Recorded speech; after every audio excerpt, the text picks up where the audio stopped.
Here's the introduction. I'm a 42-year-old man. I've got 2 children with the same woman. I raised her son from the time he was 4 or 5 years old till present day. We all live together. Started out about 2017. Started to just get this weird feeling that she was cheating on me.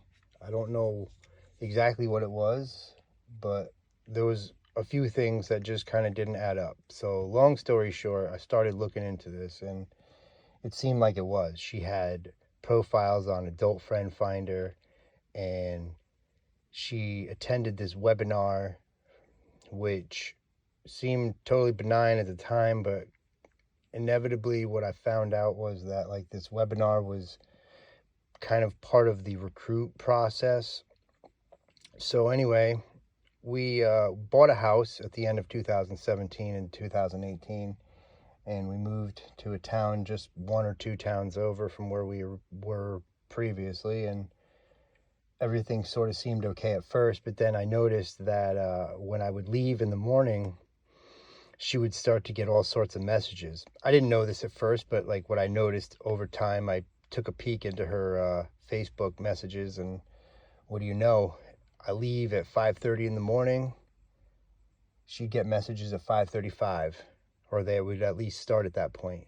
So by this point, I figured, well, maybe she's just like cheating on me, going on dating sites. So I looked at our home Wi-Fi, and sure enough, there was dating sites on there that were, a lot of activity. But what I found over time, the more I looked, the more I found less benign, more troubling escort services based out of like the 3 states that we live very close to.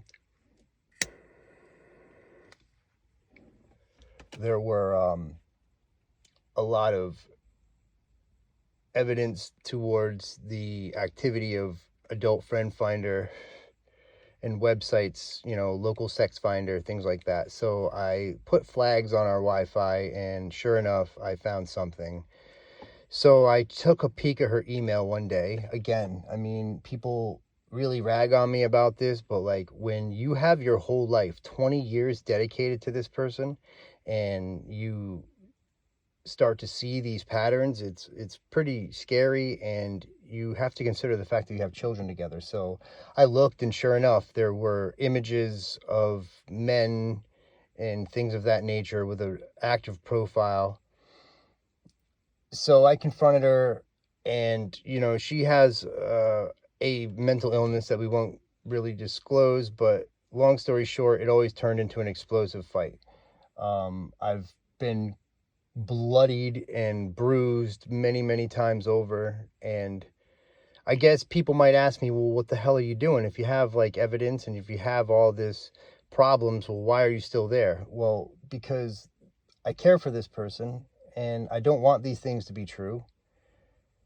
And I guess I'm looking for that real hardcore evidence that truly just says, boom, there's no denying this. Because every time I present any kind of evidence, it's always denied as somebody hacking or somebody messing with us. And it's just really not fair to anyone involved, including my children, because they have to deal with all these arguments. And that's what kind of leads us to present day.